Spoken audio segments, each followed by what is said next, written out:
Matius bab 20 ayat 1-16. Perumpamaan tentang orang-orang upahan di kebun anggur. Suatu peristiwa, Yesus mengemukakan perumpamaan berikut kepada murid-muridnya. Hal kerajaan surga itu sama seperti seorang tuan rumah yang pagi-pagi sekali keluar mencari pekerja untuk kebun anggurnya. Setelah menemukannya, dia menyepakati bahwa upahnya 1 dinar sehari untuk bekerja di kebun anggurnya. Lalu kira-kira pukul 9 pagi ia keluar lagi dan dilihatnya di situ ada orang-orang yang menganggur di pasar. Lalu tuan tanah itu berkata kepada mereka, "Pergi jugalah kamu ke kebun anggurku dan aku akan memberimu apa yang pantas." Nah, lalu pekerja itu pun pergi. Lalu kira-kira pukul 12 dan pukul 3 sore, pemilik kebun anggur itu pergi lagi dan berbuat seperti tadi. Lalu kira-kira jam 5 sore, ia keluar lagi dan ia menemukan orang lain lagi. Lalu kata pemilik anggur itu kepada mereka, "Mengapa kamu menganggur saja di sini sepanjang hari?" Jawab mereka, "Tidak ada orang yang mengupah kami, Tuan."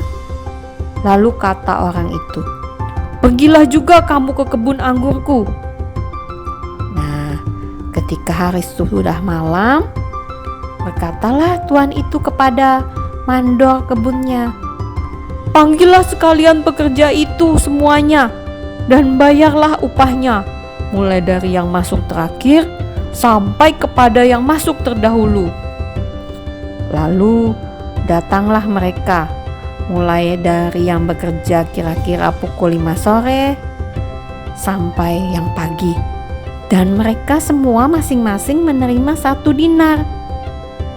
Kemudian datanglah mereka yang masuk pagi-pagi sekali. Mereka pikir mereka akan mendapatkan upah yang lebih besar. Tapi mereka heran, ternyata mereka hanya menerima 1 dinar saja. Ketika menerimanya, mereka pun bersungut-sungut kepada tuan itu. Katanya demikian, "Mereka yang masuk paling akhir ini hanya bekerja 1 jam.